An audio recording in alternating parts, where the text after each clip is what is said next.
Looking at the mechanics, you can start a dinghy without its key just by pulling that button. You yank the pull cord to crank the engine, and you can absolutely keep driving without the actual key. You just have to hold the switch button out. In an emergency scenario, I have analyzed cases where operators had to do exactly this. The primary dinghy key accidentally gets pulled out. I have tested this myself to verify the engine still starts. The mechanics check out. You can run the vessel without it, or even tie a string around it to hold the mechanism out. That specific operational detail is highly unusual. And on a small motorized boat, there is a single piece of equipment engineered for one specific psychological and physical purpose: to kill the engine the exact second the operator loses physical control of the vessel. It is standard issue, never considered optional. It is a simple safety lanyard, a mechanical switch. And on the night Lynette vanished into the pitch-black sea of Abaco, that cord and who it was physically anchored to became the most crucial piece of physical evidence in this investigation. Because in one profile of that night, a disconnected kill switch is just a tragic accident. Merely forensic proof of violent waves and terrible fatal luck. But there is an alternate theory. One where the lanyard does not just explain the dinghy, it exposes the entire motive. Tonight, you and I are going to analyze that cord together, what it does, why experts claim its timing is highly suspicious, and the dark question that tracked Brian Hooker from the Bahamas across the Atlantic, all the way back to his home in Michigan. Which narrative does the physical evidence actually support? Before we analyze further, Brian Hooker faces no criminal charges. His defense denies all wrongdoing. My analysis presents investigative questions, not binding legal conclusions. Reviewing the file, the timeline is familiar. On the evening of April 4, 2026, American couple Lynette and Brian Hooker finished their evening. They exited a Hopetown restaurant, beginning a short dinghy transit back to their anchored sailboat. Only Brian survived the trip back. His initial statement claimed she fell overboard, caught in the current. He stated the engine died, forcing him to paddle for hours to Marsh Harbor just to report her missing. Bahamian authorities detained him for formal questioning. He sat in custody for 5 days before being released without charge. He returned to the United States, prompting the Coast Guard to launch their own active criminal investigation. Lynette remains entirely missing. I am not here to regurgitate the established timeline like a standard evening broadcast, nor are we going to review the basic missing person flyers again. We are shifting our investigative focus. Let's look at this piece by piece, shall we? We are taking the single, overlooked detail in this suspect's narrative and putting it under a forensic microscope, because the longer you and I study this specific data point, the more his story falls apart. This is the analytical breakdown of that kill switch. Across almost every small motorized vessel, manufactured globally, every dinghy, tender, runabout, or personal watercraft features a mandatory safety mechanism formerly known as the kill switch. Technicians refer to it as an engine cutoff switch, or formally a cutoff switch link. From an engineering perspective, it executes exactly one absolutely critical function. The operator physically anchors one end of the lanyard to their body, typically securing it to a wrist belt, life vest, or thigh strap. The opposite end locks directly into the motor's control panel, holding a tiny tension tab in position. While that tab remains seated, the engine functions normally. The millisecond that tab yanks out, the motor dies completely. Its psychological and functional purpose is flawlessly simple, completely unquestioned by maritime safety experts. If the driver falls overboard, the motor physically cannot continue firing without an operator. Because if it does, the unmanned craft becomes a rogue vessel. It might travel straight, or enter a tight circle known as the circle of death. An unmanned dinghy, with a rapidly spinning propeller near a victim in the water, turns into a terrifying, highly lethal oceanic hazard. Preventing that carnage is its sole operational duty. Furthermore, within the United States since April 1, 2021, federal maritime law legally mandates that operators of recreational vessels under 26 feet with engines exceeding 3 horsepower must utilize the cutoff link whenever the boat moves on plane above basic displacement speed. This mandate stems from Section 8.3.1.6 of the Elijah E. Cummings Coast Guard Authorization Act of 2020, enforced by the Coast Guard in 2021. Now, why does this component matter to the Hooker profile? Because it exhibits highly specific mechanical behaviors during critical events. And depending on which narrative of that fatal night we examine, those reactions point to wildly different motives. Let us analyze two scenarios. First, the operator correctly attaches the safety lanyard. Anchored to their wrist or vest, they violently plunge overboard. The cord tracking their body pulls tight. The tab instantly ejects from the motor. The engine cuts out in the precise fraction of a second. The victim impacts the water. Look at the physics. The dinghy stops almost exactly over the spot where the operator hit the water. They swim back, climb aboard, and restart the motor or drift until rescue units arrive. Now let's examine the second scenario together. The operator isn't wearing the kill cord. The safety lanyard sits dead in the ignition, completely detached from the driver. They go overboard. Nothing triggers the switch. The motor keeps running, and the unmanned dinghy just keeps moving forward. With the propeller spinning, every single second pushes the boat further away from the victim in the dark water. It drifts away so fast that catching it becomes mathematically impossible, even if that operator happens to be an Olympic swimmer. On the night of April 4th, 2026, weather data logged gusts around 26 knots in the Hopetown area. According to Fox News Digital reporting, which pulled direct meteorological data, 25 knots and above is considered incredibly rough water for small vessels. A friend of the Hookers confirmed to that outlet that their 8-foot electric dinghy was, in his words, underpowered and severely undersized for those conditions. This same source stated on the record what experienced marine investigators already know. Given those winds, an unmanned boat and a person in the water would separate at a terrifying rate of 7.5 feet per second. Even an elite swimmer would have completely failed to close that gap. For two individuals in their 50s, survival was a grim statistical impossibility. Keep that math in your head. 7.5 feet every second. You and I will return to it. As an analyst, I need to put the exact physics of small boats on the record before moving forward. It answers the very first question casual viewers ask about this crime. If the motor cut the exact second Lynette hit the water, would the boat not just drift right back to her? They were inches apart when power died. Should the wind not push them together? The forensic answer is no. Any experienced marine investigator will tell you why. A hard-bottom vessel with a high freeboard and a tall outboard motor sits on top of the dark water, exactly like a kite. It catches the heavy winds just like a sail. A human body does not. With 90% of human mass submerged, a victim is dragged primarily by the deep ocean currents, not by surface winds. The empty dinghy, conversely, is being aggressively pushed away by the wind. When wind rips one direction and ocean currents pull another, the vessel and the drowning victim separate at a terrifying speed. That family source talking to Fox News Digital did not pull that 7.5 foot per second calculation out of thin air. That is exactly the separation rate between a small boat in 26-knot winds and a body caught in the Sea of Abaco currents. This is exactly why the United States Coast Guard mandates kill switches so aggressively. Once that boat drifts away, even with a dead motor, you will never catch it. And once you lose it, that vessel instantly ceases to be your rescue vehicle. It becomes a fatal problem. Brian Hooker's suspect timeline of what happened on that dark water changes depending on who asks. He told one version to the Royal Bahamas Police Force, another via text message. To Daniel Danforth, who later briefed CBS News. He gave another story to stepdaughter Carly Ellsworth in a voicemail, right before his arrest, another to a Marsh Harbor Boatyard employee, and still more, through attorneys Terrell Butler and Crystal Marie Hauser. The official police timeline of events goes exactly like this. The Hookers left a restaurant called the Abaco Inn on Hopetown around 7:30 p.m. on Saturday, April 4th. Fox News Digital records show 4 minutes past sunset they boarded that 8-foot electric hard-bottom dinghy. Their destination was their anchored private sailboat, the Soulmate. According to Brian's interrogation, brutal waves struck the dinghy. He claims this is when Lynette fell overboard. CNN. Citing Hopetown volunteer fire and rescue lead, Richard Cook reported Brian's claim that Lynette wore the engine safety lanyard, the cord designed to slice power if the driver is thrown. He swore he last saw her swimming toward the shoreline before lethal rip currents dragged her away. But reviewing a separate Fox News Digital interview, the suspect's story shifts slightly. That report states Brian told investigators Lynette fell with the kill key in her pocket, cutting the engine, not secured on a wrist. Hidden in a pocket. Those are two wildly conflicting accounts of the same moment, both originating from Brian. We will circle back to that.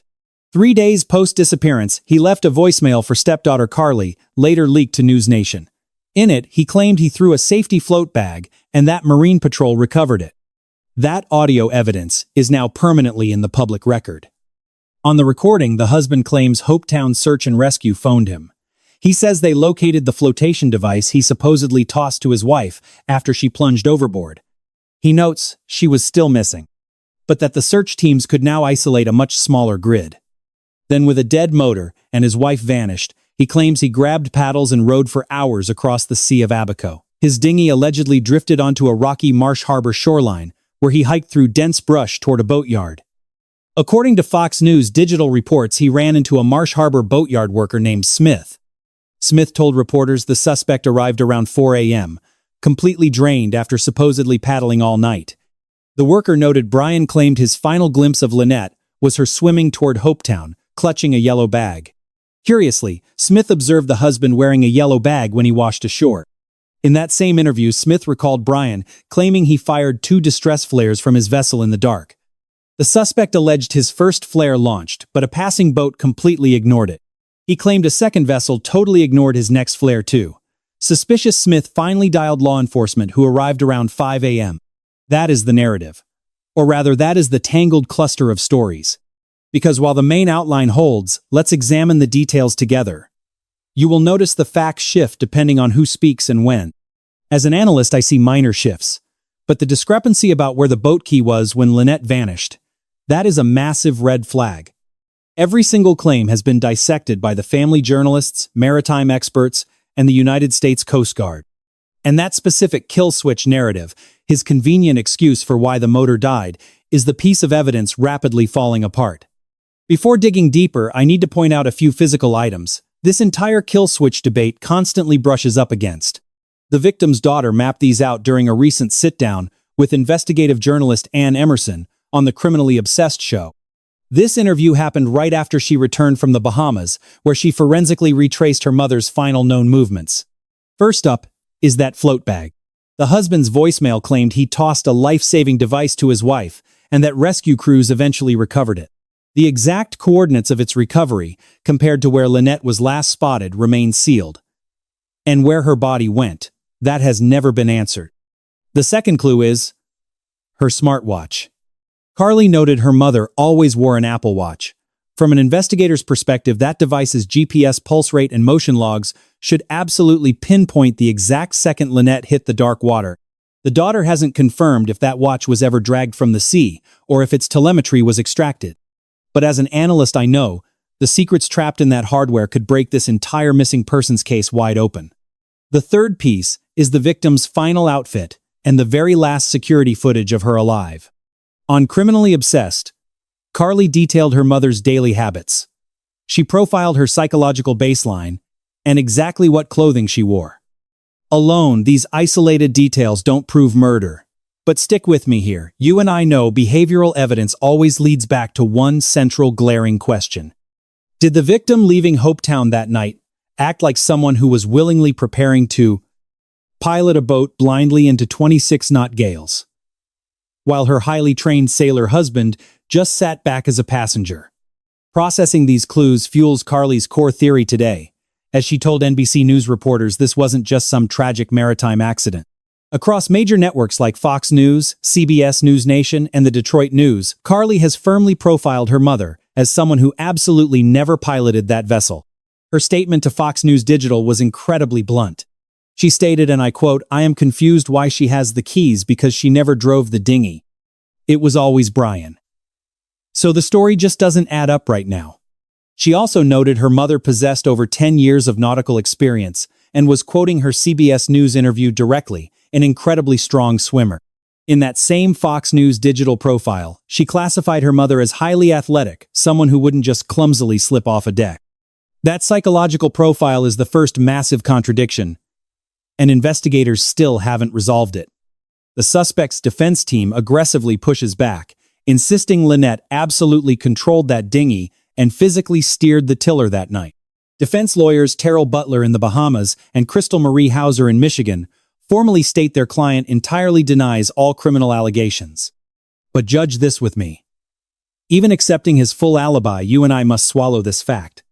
That during 26-knot winds on a tiny 8-foot electric skiff, that an associate later testified to Fox News Digital, was totally underpowered for severe weather.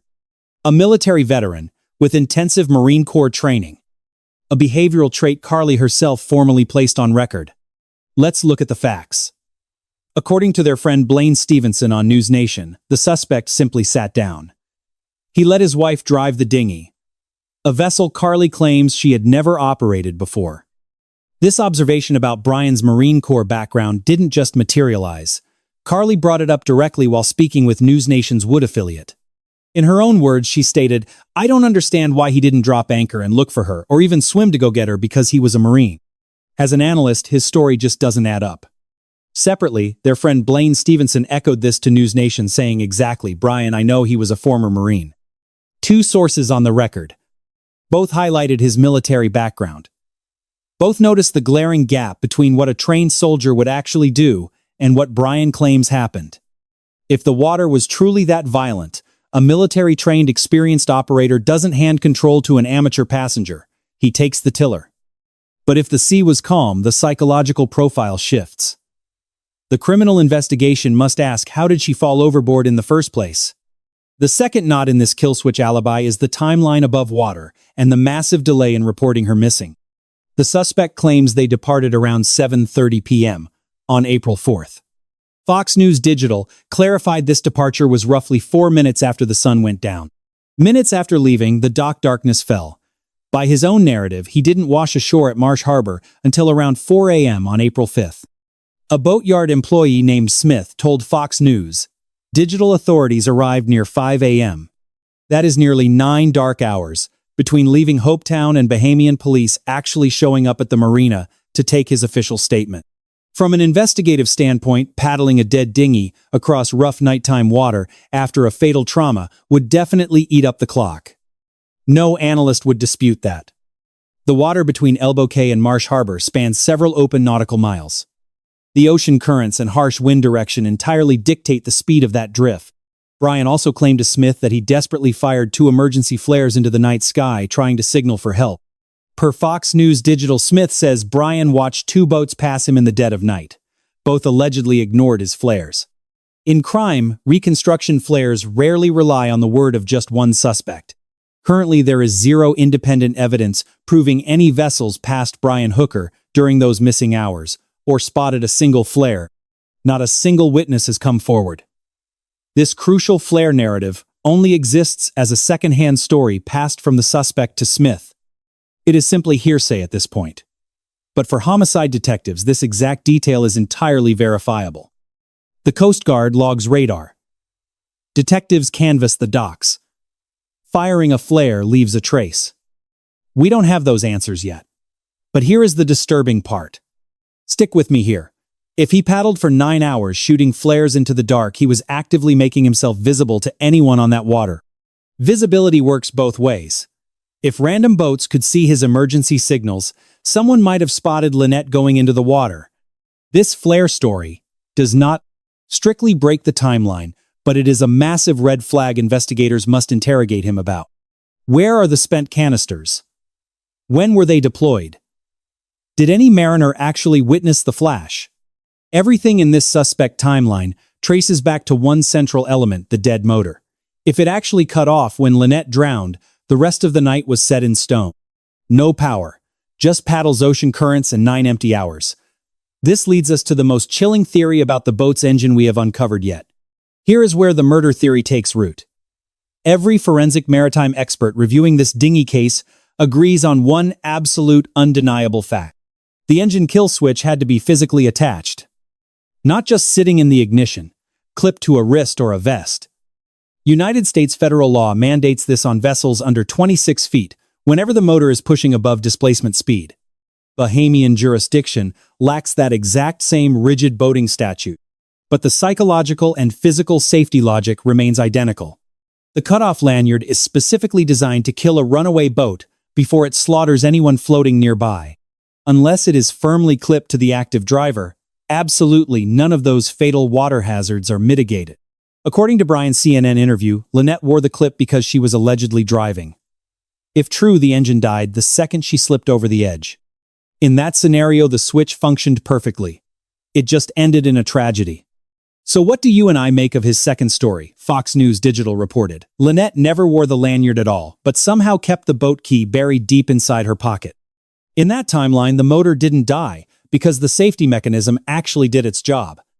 It died because the key just happened to be in the victim's pocket, accidentally ripped from the ignition as she fell overboard. Those are two drastically different forensic scenarios. You and I are going to unpack why that difference is the most critical clue in this entire murder investigation. Carly Ellsworth, the victim's daughter. She knew her mother best and just retraced her final steps in the Bahamas for a Dateline special that aired this very month. She raises an entirely new theory, completely inverting the premise of this investigation. Carly isn't asking if the switch worked. She's asking how we interpret its actual purpose. Because if we assume the suspect is innocent, that kill switch is simply a tragic accident. The cord yanked, the motor died. He couldn't fight the ocean current to reach her. He had to paddle while the sea swept her away. In that scenario, the device itself is the sole reason he couldn't save his wife. But analyze the second timeline. It's the dark angle Carly implies without directly stating it. Here, the kill switch becomes the one mechanism engineered to completely prevent something else. It becomes the only obstacle stopping a perfectly functional engine from retrieving a drowning woman. If the motor is dead, no one can drive back to help. Not even Brian himself. There is our psychological inversion. Looked at one way, it's a terrible tragedy. Looked at through a criminal lens, that dead motor caused by the switch becomes something far darker. The status of that engine instantly becomes his alibi. Think about it. A guy paddling a dead boat in choppy seas can't physically rescue a drowning woman, but a man with a running motor absolutely can. This is the exact murder theory Carly circles without speaking the word. To build an objective case file, we must admit one forensic expert firmly disputes this criminal theory. Jeff Farringer, a former dive team deputy from the Collier County Sheriff's Office, told Fox News Digital he sees zero evidence of foul play here. As he explains it, his professional experience shows that these specific accidents, someone falling from a small vessel into rough waters and drifting away, are actually quite common and deeply tragic. He told reporters he's worked identical accident scenes. That's a legitimate expert opinion, and it matters for our analysis. But the kill switch puzzle you and I are analyzing tonight doesn't erase that fact. There is a legitimate scenario where this is just a terrible drowning, exactly like Farringer described. Ultimately, the U.S. Coast Guard's active criminal probe will determine which narrative the physical evidence backs up. Now, as an analyst, one piece of his statement bothers me. Brian gave two wildly conflicting reports about where that safety lanyard was the exact second his wife hit the water.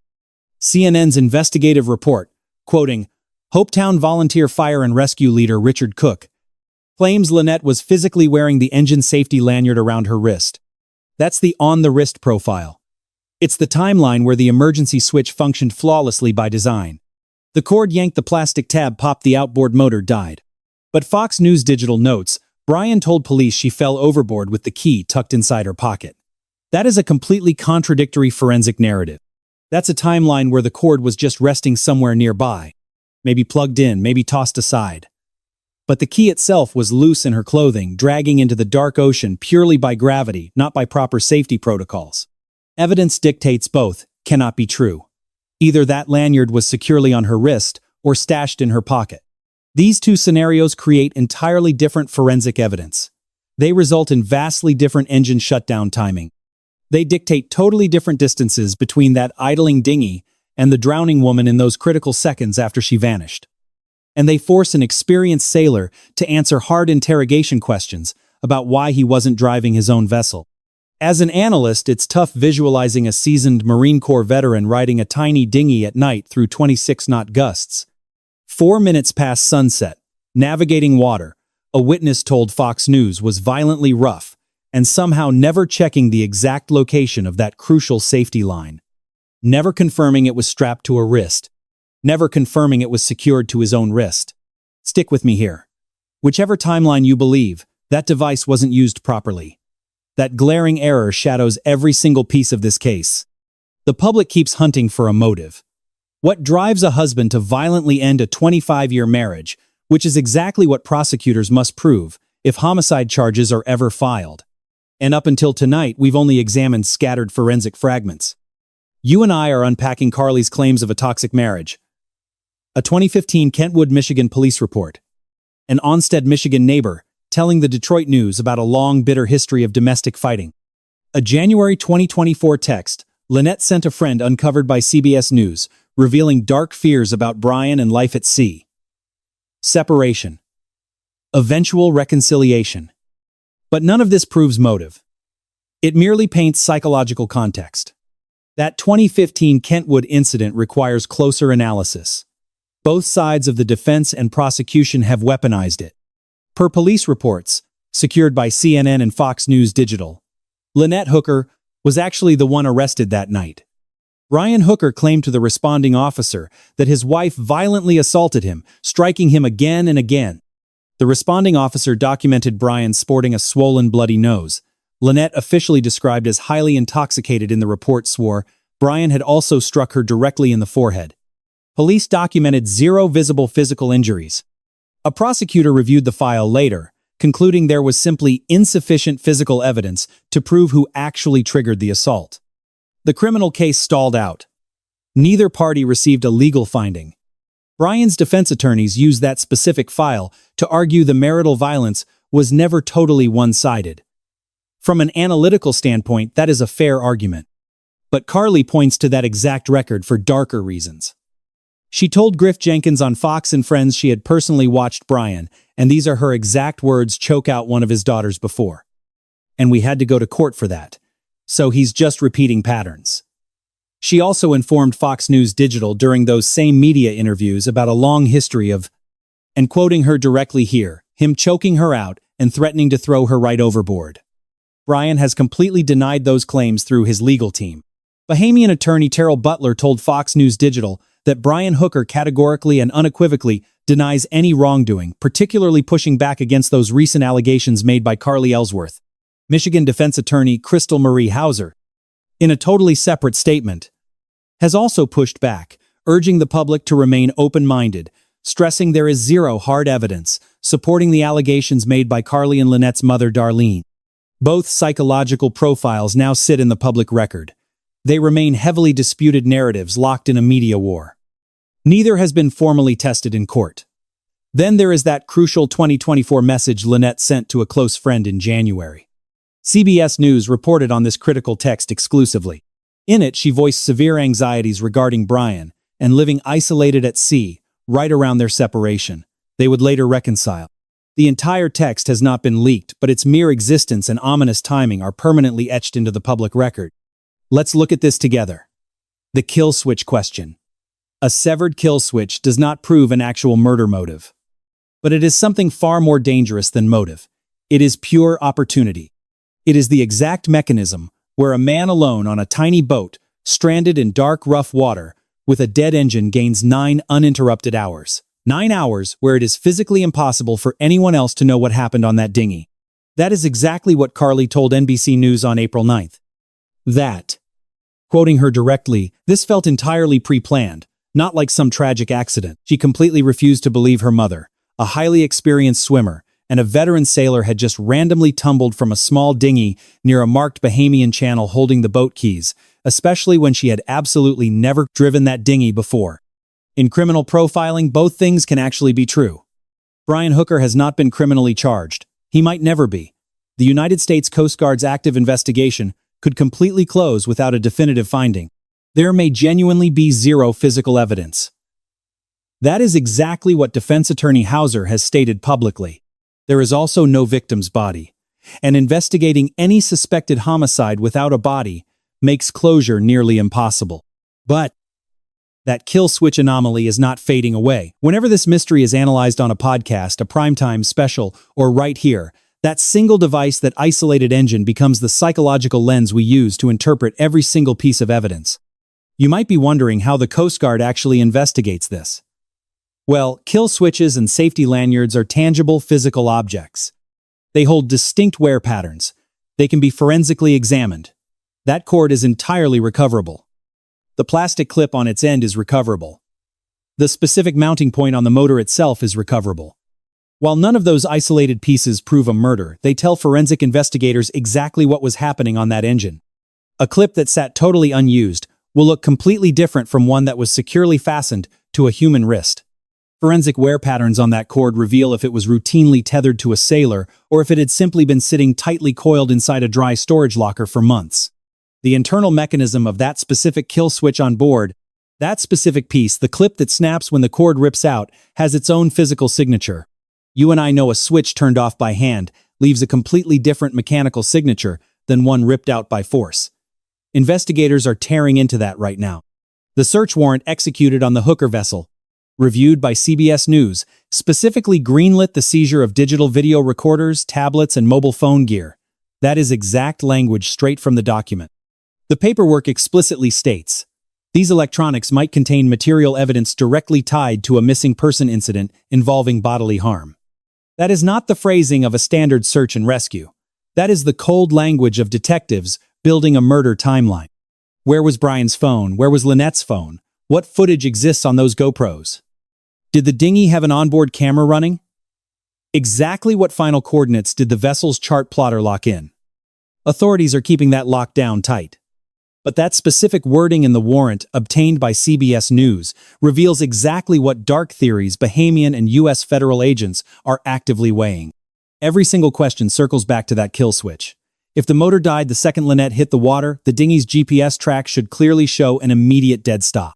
But if that engine kept humming for any significant stretch after she went overboard, we are looking at a vastly different route. Digital paths saved on chart plotters, Apple Watches, and phones cannot simply be erased or altered later. Let's stop for a second. You and I have been digging through some heavy technical forensics, but I need you to focus. Because beneath the data there is a very grim reality. At the core of this active investigation is Lynette Hooker, a mother, a grandmother, 25 years of marriage to the man on that dinghy. She sailed alongside him for over a decade, leaving behind a daughter who flew straight to the Bahamas to trace her mother's final fatal steps. And she is still missing. No body has been recovered. The operation flipped from rescue to recovery long ago, and with each passing week, public suspicion drifts slowly away from the water, locking onto him. That is precisely why analyzing this engine kill switch is so critical. It is the tiny, mechanical, seemingly mundane clue that once mapped out refuses to let her ghost stay silent. It is a physical safety device engineered for one explicit reason. It cuts the motor to save anyone who gets thrown from a small powered craft into open water. Yet on the night, Lynette vanished into the black water. That vital piece of hardware, by every provided account, was either attached to a victim who her own daughter swears never drove the dinghy, or it was never clipped to anyone at all, sitting useless as a loose pocket key. Neither scenario fits normal human behavior. Neither aligns with how a seasoned sailor and former Marine operates. His stepdaughter and close friends confirmed his tactical background, proving he would never allow that kind of sloppy negligence on board. Not in pitch black. 4 minutes past sunset, surrounded by 26-knot winds, with just a single pair of paddles as their only backup plan. Until federal investigators at the U.S. Coast Guard force an answer. Or Bahamian prosecutors step in.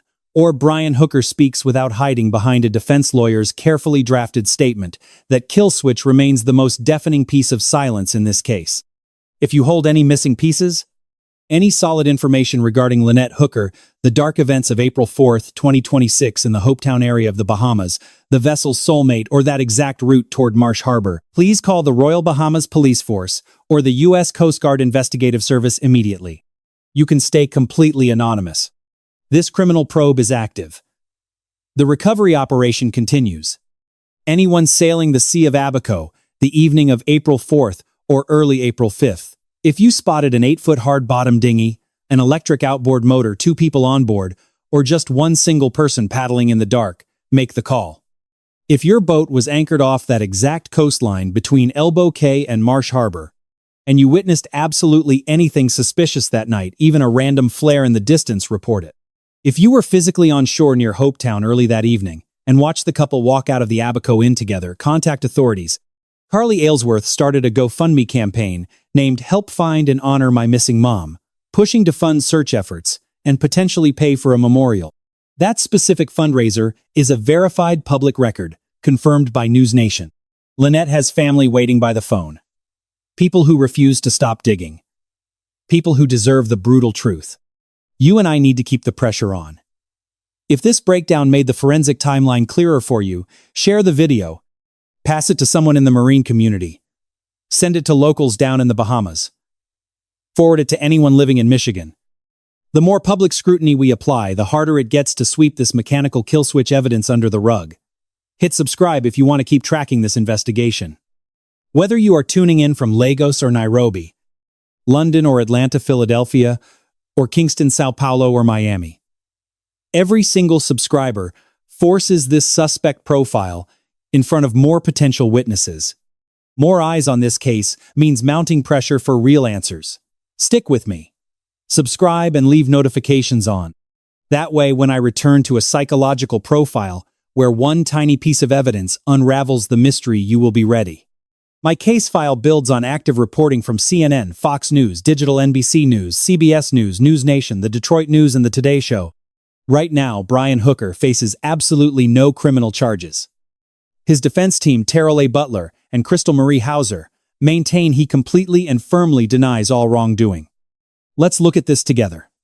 My breakdown of the kill switch relies strictly on standard maritime safety protocols, specifically the U.S. Coast Guard Federal Engine Cutoff Requirement from the 2020 Act, alongside witness statements and family accounts pulled straight from public records. This is an investigative theory, not a final verdict. The Coast Guard still has an open case. No official findings are public yet. If new evidence surfaces during this investigation that tears down any part of our working theory, I will correct the record immediately in a follow-up. Until that day, Lynette Hooker remains lost, and that kill switch remains the darkest, most glaring unanswered question in this entire file.